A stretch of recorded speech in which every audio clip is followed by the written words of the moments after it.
চট্টগ্রাম নগরীর মোহরা ৫ নং word BNP নতুন কমিটি গঠনের পর কমিটির নেতাদের স্বাগত জানিয়ে মোহরা এলাকায় আনন্দ মিছিল অনুষ্ঠিত হয়েছে। বুধবার বিকেলে মিছিলটি মৌলভীবাজার থেকে শুরু করে কামালবাজার, কাজিরহাট, কাপ্তাই রাস্তার মাথা সহ ওয়ার্ডের বিভিন্ন সড়ক প্রদক্ষিণ করে মোহরা ৫ নং ওয়ার্ড বিএনপির সদস্য সচিব আবু বক্কর সিদ্দিকের বাসায় গিয়ে শেষ হয়। আনন্দ মিছিল শেষে সিনিয়র যুগ্ম আহ্বায়ক আব্বাস উদ্দিন মামুন ও সদস্য সচিবকে বিএনপির অঙ্গ সংগঠনের নেতাকর্মীরা ফুলেল শুভেচ্ছা জানান।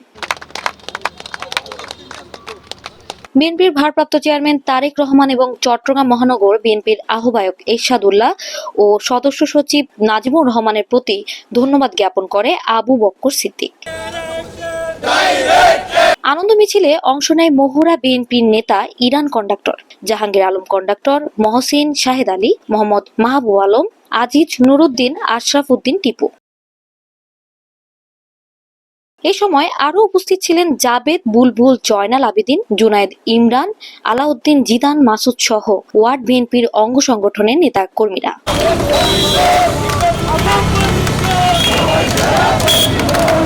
দৈনিক আজাদী।